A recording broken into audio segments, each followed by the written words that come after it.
Mi familia insiste en que hay una pared donde veo una puerta. Empiezo a pensar que no mienten, solo me protegen. Bueno, no sé dónde más poner esto. Un amigo me habló de este lugar y me dijo que son más abiertos de mente que la mayoría. Necesito sacar esto, escribirlo todo, porque siento que me estoy volviendo loco, que estoy en serios problemas. Quizás ambas cosas. Empezó, o mejor dicho, lo noté por primera vez, cuando tenía unos 16 años. Vivimos en el mismo apartamento toda mi vida. Un viejo edificio de antes de la guerra, de esos con paredes gruesas, techos altos y una distribución que parecía diseñada por alguien que odiaba las líneas rectas. Mi habitación estaba al final de un pasillo largo y estrecho que se bifurcaba desde la sala de estar principal. Siempre era la parte más oscura del apartamento, donde la lámpara del techo nunca parecía tener suficiente luz. Al final de este pasillo, pasando la puerta de mi dormitorio a la izquierda y el pequeño armario de ropa blanca a la derecha, había una pared sólida, o lo que se suponía que era una pared sólida.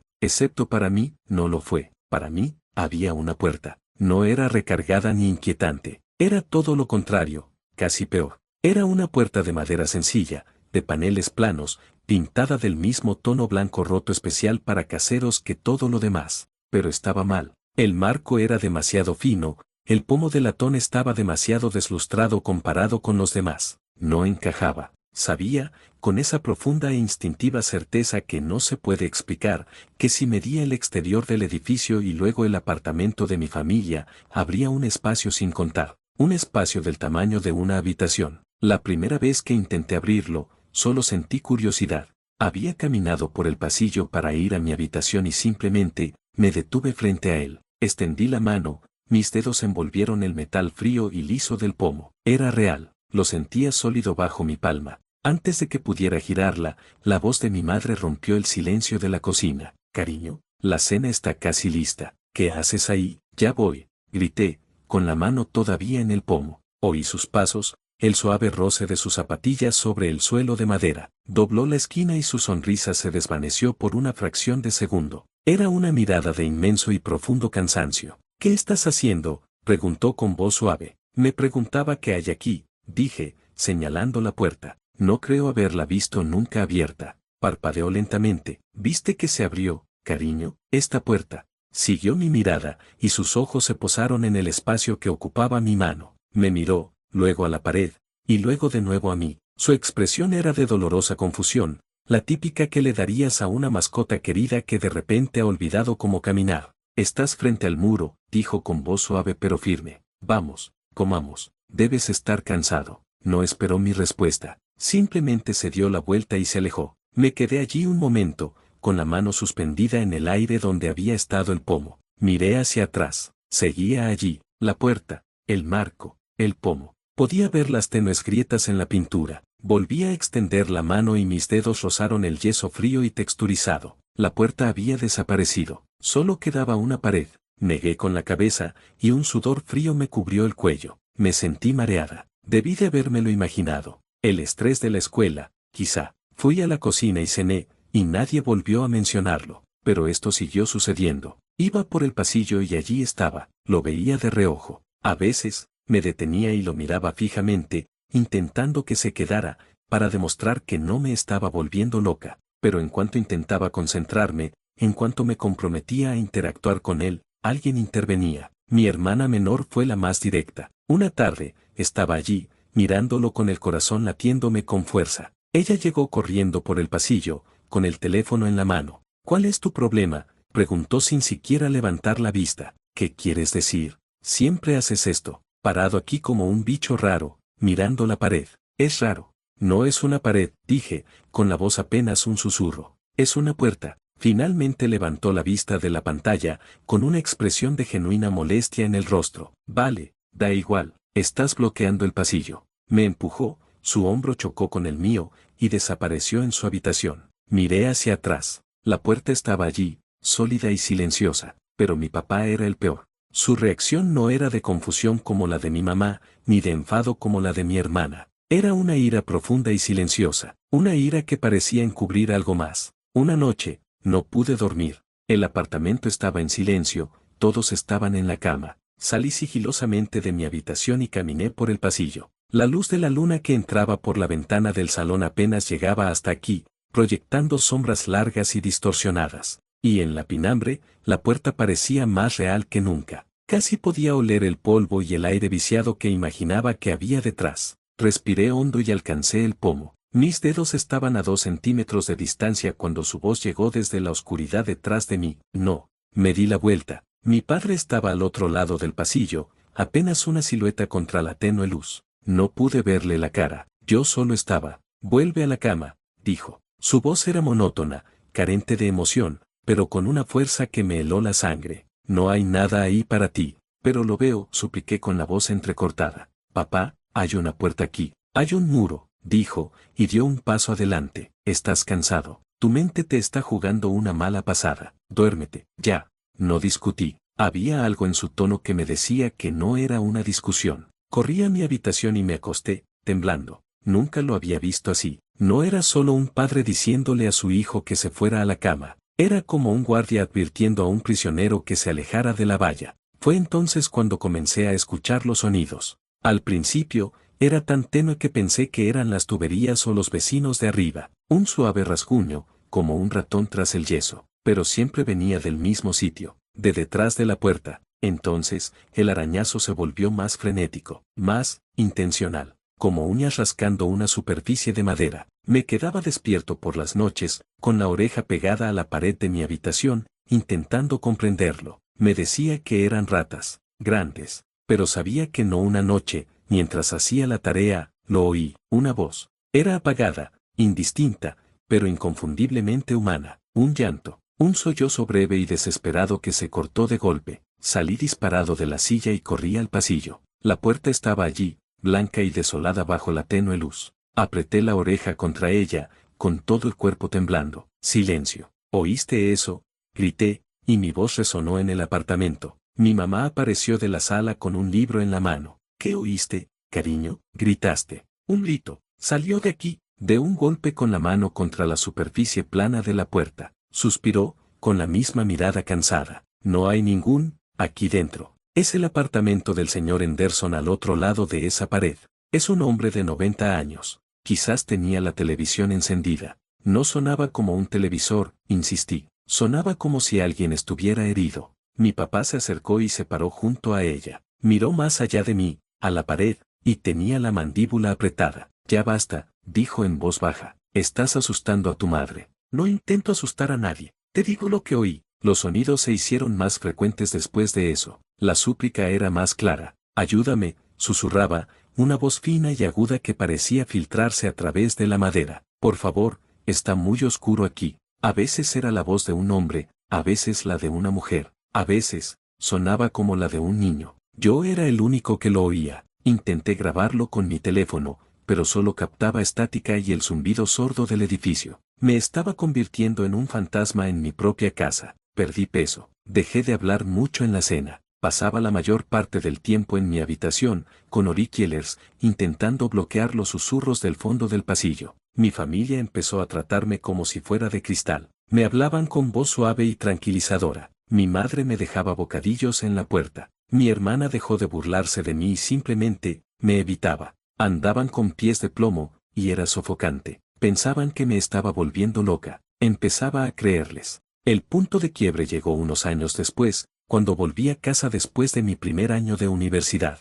Pensé que tal vez escaparme lo habría arreglado, que la distancia me habría ayudado a reajustar mi mente, pero en cuanto recorrí ese pasillo, allí estaba, la puerta. Era como si me hubiera estado esperando. Y esa noche, los sonidos fueron peores que nunca. Ya no eran solo susurros, eran gritos. Un agudo y tenue chillido de puro terror que se prolongó indefinidamente. Salí de mi habitación, tapándome los oídos. ¿No oyes eso? Por Dios, ¿cómo es posible que no lo oigas? Mis padres estaban en la sala viendo la televisión. El sonido del televisor quedó completamente ahogado por los gritos en mi cabeza. Mi papá se levantó, pálido. Mi mamá lloraba en silencio. Que pare, le supliqué con lágrimas en los ojos. Papá, por favor, tienes que hacer algo. Caminó hacia mí con paso pesado. Me puso las manos en los hombros, su agarre era de hierro. Me miró directamente a los ojos, y los suyos estaban llenos de un dolor terrible y familiar. Escúchame, dijo con voz entrecortada. Tienes que ser fuerte. Tienes que ignorarlo, simplemente, bloquearlo. No puedo, hay mucho ruido. Y entonces pronunció las palabras que lo cambiaron todo. Se acercó más, su voz se convirtió en un susurro áspero, sus ojos desorbitados por una desesperación que nunca antes había visto. Lo sé, dijo entre dientes. Es más ruidoso para ti que para tu abuelo. Los gritos en mi cabeza cesaron. El mundo quedó en silencio. ¿Qué? Susurré. Se dio cuenta de lo que había dicho. Perdió la fuerza en los brazos y se tambaleó hacia atrás, con el rostro ceniciento. Yo no quise. ¿Qué quisiste decir? Pregunté, siguiéndolo mientras retrocedía. ¿Cómo fue la experiencia para el abuelo? Mi mamá sollozaba abiertamente. No, le rogó a mi papá. Por favor, no. El abuelo murió de un infarto, dije, con un sabor a ceniza en la boca. Eso es lo que siempre me decías. Mi padre no me miraba, solo miraba al suelo, con los hombros hundidos en la derrota. Esa es la versión simple. Fue como abrir una compuerta. Lo acosé durante días. Me negué a dejarlo ir. Esa frase validó toda mi experiencia. No estaba loca. Esto era real. Era algo que ya había sucedido. Finalmente, se derrumbó. Me llevó al pequeño y polvoriento trastero del fondo del apartamento, un lugar lleno de viejos registros de impuestos y electrodomésticos rotos. Del fondo, bajo un montón de mantas apolilladas, sacó un pequeño baúl de madera. Tu abuela me dio esto después de su muerte, dijo con voz ronca. Me dijo que lo quemara. Nunca pude. Dentro había una colección de cosas de mi abuelo, fotos antiguas, una medalla militar, algunas cartas, y al fondo, un diario fino encuadernado en cuero. Pertenecía a su hermano mayor, mi tío abuelo, un hombre del que nadie hablaba jamás. Llevé el diario a mi habitación y lo abrí. Las primeras páginas databan de justo después de la Segunda Guerra Mundial. Escribió sobre su regreso a casa, sobre su intento de encontrar trabajo, sobre vivir con sus padres y su hermano menor, mi abuelo, en este mismo apartamento. Sus primeras entradas fueron normales. Hablaba de la ciudad, de una chica que le gustaba, de su frustración con su familia. Luego, el tono empezó a cambiar. Mencionó el pasillo. 12 de octubre. Hay una corriente de aire extraña al final del pasillo, pasando la habitación de mi hermano. Mi madre dice que es solo el viejo edificio asentándose, pero se siente, específico. Viene de una puerta que no recuerdo haber visto antes. Es sencilla, blanca. No parece llevar a ninguna parte según los planos que mi padre guarda en su estudio. Se me heló la sangre. Seguí leyendo. 29 de octubre. Hoy intenté abrir la puerta. Mi hermano me detuvo. Se rió y me preguntó por qué intentaba atravesar una pared. Cuando volví a mirar, tenía razón. Solo había yeso, pero sé lo que vi. No me lo estoy imaginando. Es joven, no presta atención. Pero lo vi. 15 de noviembre. Han empezado los ruidos. Un rasguño. Pensé que era una rata, pero es demasiado rítmico. Y anoche, una voz. Una mujer, creo, gritando pidiendo ayuda. Le pregunté a mi padre si la había oído, y se enfureció. Me dijo que no volviera a pasar por ese extremo del pasillo. Parecía asustado. Las anotaciones se volvieron más erráticas. Su caligrafía, antes pulcra y controlada, se convirtió en un garabato frenético. Describió los mismos susurros, las mismas súplicas de ayuda. Escribió sobre la negación de su familia, su insistencia en que estaba enfermo, en que la guerra le había afectado la mente. 7 de diciembre. Creen que estoy loca. Hablan de mí cuando creen que no oigo. Quieren echarme, pero no estoy loca. Hay alguien atrapado en esa habitación. Los oigo todas las noches. Me ruegan que los deje salir. ¿Cómo puede mi propia familia ser tan cruel como para dejar que alguien sufra así? Son ellos los locos, no yo. 21 de diciembre. Hay tanto ruido ahora. Los gritos. No paran. No puedo comer. No puedo dormir. Mi hermano, mi propio hermano, me mira con lástima. No oye, no entiende. Solo yo puedo ayudarlos. El pomo está tan frío, pero sé lo que debo hacer. La entrada final consistía solo de unas pocas palabras, garabateadas con tanta fuerza que el bolígrafo había rasgado la página. 23 de diciembre. Tengo que dejarlo salir. Debajo, había un recorte de periódico, amarillento y quebradizo, pegado en la contraportada de la revista. Era un artículo breve. Decía que mi tío abuelo había sido internado en un manicomio estatal tras un episodio psicótico violento en el que atacó una pared del apartamento de su familia con un martillo, afirmando que estaba liberando a los presos. Murió en ese manicomio 30 años después. Cerré el diario, me temblaban tanto las manos que apenas podía sostenerlo. Salí a la sala, sosteniéndolo como si fuera una bomba. Mi padre estaba sentado en el sofá, con la cabeza entre las manos. Mi madre estaba a su lado, rodeándole los hombros con el brazo. Levantaron la vista al entrar. Ya lo sabían. No es una enfermedad, dije con voz apagada. ¿Verdad? Mi padre finalmente me miró, con el rostro desolado. No, dijo, es peor. Es una carga, una carga. Recae sobre una persona de nuestra familia, cada generación. Parece elegir a los hijos. Eligió a mi tío, eligió a mi padre, y ahora, te ha elegido a ti. Me lo contó todo. Dijo que su padre, mi abuelo, también había visto la puerta, había oído los ruidos. Pero después de ver lo que le pasó a su hermano, eligió otro camino. Pasó toda su vida ignorándolo. Bebía mucho. Era un hombre frío y distante. Vivía en un estado constante de terror controlado, librando una batalla que nadie más podía ver. El estrés, dijo mi padre, fue lo que realmente lo mató,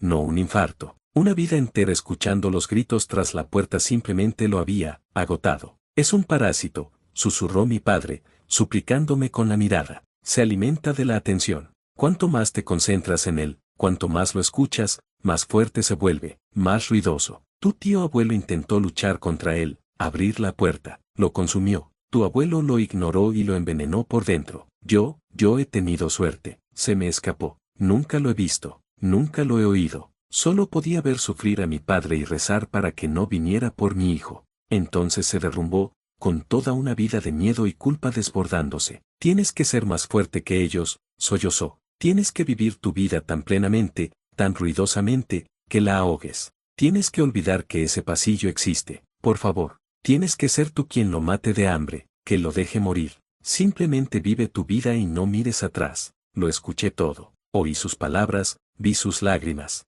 Y una parte de mí, la parte lógica y educada, lo rechazó todo. Una maldición, un parásito generacional, parecía sacado de una novela fantástica. La explicación más plausible era mucho más simple y, a su manera, más triste. Mi tío abuelo tenía una enfermedad mental grave. El trauma creó un delirio compartido, una pieza del folclore familiar transmitida por miedo y sugestión. Mi abuelo probablemente tuvo sus propias luchas, y la ansiedad de mi padre se manifestó como una negación protectora y frenética. Y yo, era solo el siguiente en una línea de hombres con predisposición genética a la esquizofrenia. Eso es lo que elegí creer. Era la única opción sensata. Les dije que necesitaba escapar, no de ellos, sino del apartamento, del entorno. Necesitaba un nuevo comienzo, un lugar sin historia, sin pasillos oscuros. Mi padre discutía, me suplicaba que me quedara donde pudiera, ayudarme, pero sabía que no podía. Quedarme era como aceptar la maldición. Irme era como elegir la cordura. Conseguí un buen trabajo en una ciudad a miles de kilómetros de distancia. La mudanza fue un torbellino de cajas y despedidas.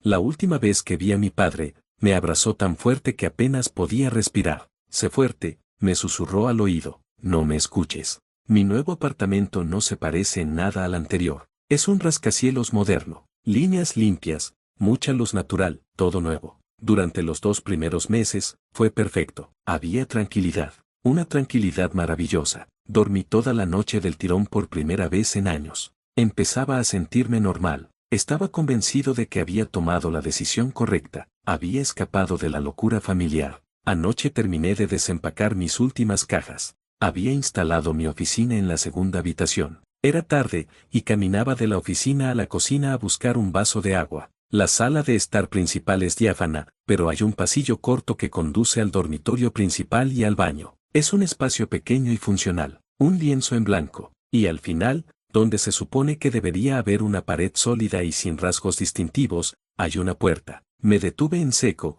el vaso vacío se me resbaló de la mano y se hizo añicos en el suelo. Es la misma puerta, exactamente el mismo, sencillo, de paneles planos, pintado de un blanco demasiado brillante que no combina del todo con el resto de la moldura. El mismo pomo de latón deslustrado. No era el apartamento, nunca fue el apartamento, soy yo, lo traje conmigo. Me quedé allí parado durante lo que parecieron horas, con los pies descalzos a escasos centímetros de los cristales rotos, la mirada fija en la puerta imposible. Las palabras de mi padre resonaban en mi cabeza. Se aferra a una sola persona. Mi teléfono vibró en el bolsillo. Era mi papá. Un mensaje. Solo para saber cómo estaba. ¿Todo bien? No pude responder. No pude moverme. Lentamente, temblorosamente, di un paso adelante, y otro. Me quedé frente a ella, la arquitectura imposible de mi infierno personal. Sentía una leve corriente de aire frío que se filtraba por debajo. Mi padre me suplicaba que fuera fuerte,